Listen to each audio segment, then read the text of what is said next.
Alright guys, welcome to day 2 of building a supplement company to $1 million. Here we are on the brink of greatness, and what are we going to do? I've been a failed entrepreneur my entire life. I've started everything from 13 years of age to now at 19, and I've never been more sure of something in my life since the last venture and the last venture before that. I've always been sure of something, but I've always failed. But this is different, I can tell. I've always half-assed things, I think, because I've always tried to save money, right? I'm a jack of all trades, master of none. This is the first time where I'm actually looking for help. I need help, and I'm getting it. I have a graphic designer, right? I'm paying him $3,000. We're paying increments of $1,000 on a milestone-based payment system. So when I generate my first sales, I pay the next $1,000. And I also have the same agency who scales Ronnie Coleman's supplement company is scaling mine. And right now, I'm signing the contract for the product research side. I'm going to launch 2 products, right? 2 products, and in the same niche are going to be supplements, obviously, Evil Supps in the name. And we're going to do the product research. And then we're going to find the suppliers, and they're going to help me with all of it. And the best part is I'm giving up 0% equity. I retain everything.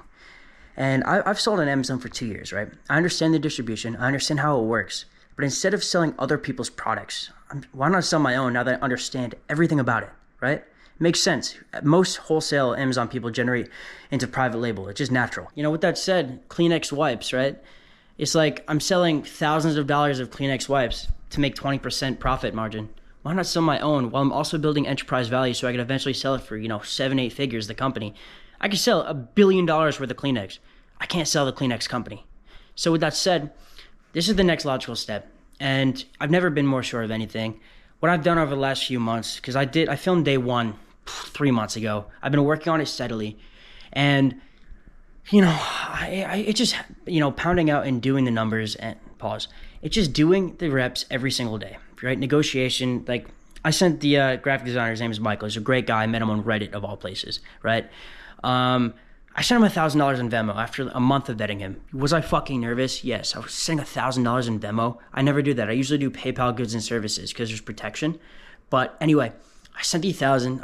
My heart was fucking beating. Luckily, he didn't scam me. I was looking up the small claims court process. I was looking up everything.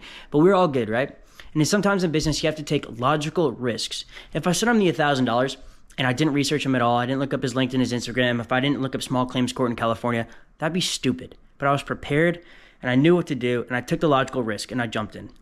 With this agency that's scaling the company that does Ronnie Coleman, that is a risk because they're overseas, right? They're in UAE somewhere, I'm not sure. But anyway, I'm sending him 700. We're doing a basis where we're going to do product research phase. It's going to be 70% upfront and then the other 30% or 65% after. And that's just for product research. And it's going to cost me around, $1,200. And then we're doing a 30% profit share. And then a $1,500 a month retainer after launch. So we're going to go month to month basis. And, I'm really confident, I'm really fucking confident. I've been confident like this before. I'll be honest. Every venture I start, I go in with a hot head thinking I'm the shit. But this is different because I know I'm not the shit. And I'm looking for people who are the shit, and that's what I'm doing.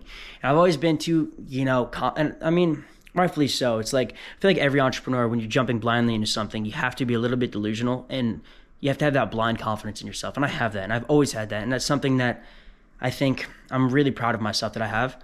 And that's why it's going to contribute to my success. That was a lot of words, and I didn't prepare any of it, and I'm spitballing here. But yeah, I'm going to Japan in 5 days. That's sick. I'm going to be managing the company from there. I aim to be on a 4-month timeline, right?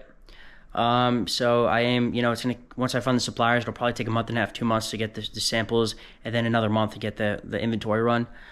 And then the graphic designer should be done in about a month and a half.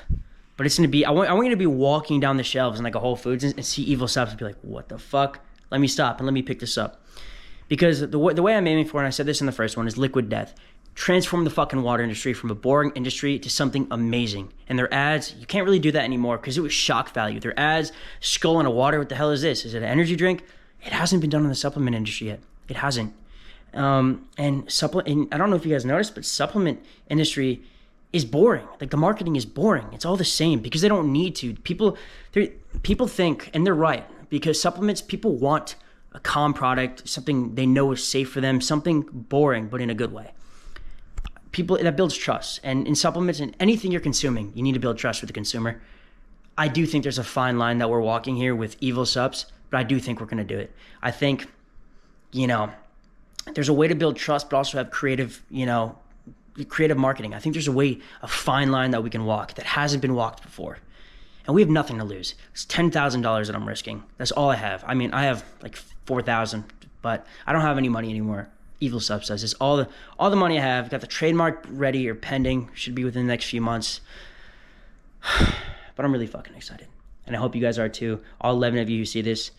But this is gonna be great. And Max Tuning, who launched Sour Strips, I was really, I watched his journey from the ground up. I mean, not the ground up. I wasn't there at the start, but I watched his journey from when he sold it, when he sold his company to Hershey's to when he was doing it, in his house, and it's really inspiring. And I think if I can build an audience, that because I've posted myself Jake Dropout on TikTok at Jake Dropout for last year. Got 3,000 followers on there. Go check me out. I don't really post much right now, but if you build an audience, the audience will buy your product because they followed the journey. They feel like they're there with you.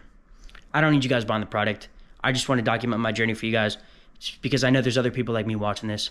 I watch a ton of these videos and I'm like, fuck it. Why am I not posting on YouTube? Anyway, this video is a lot longer than I wanted it to be. I appreciate you guys. I might post a video from Japan, 5 days. Check me out on Instagram, Jake, SCHUSTERR. Check me out on there for updates on Japan too. Anyway, guys, appreciate y'all. Drop a comment if you made it this far. Catch you in the next one. Peace out.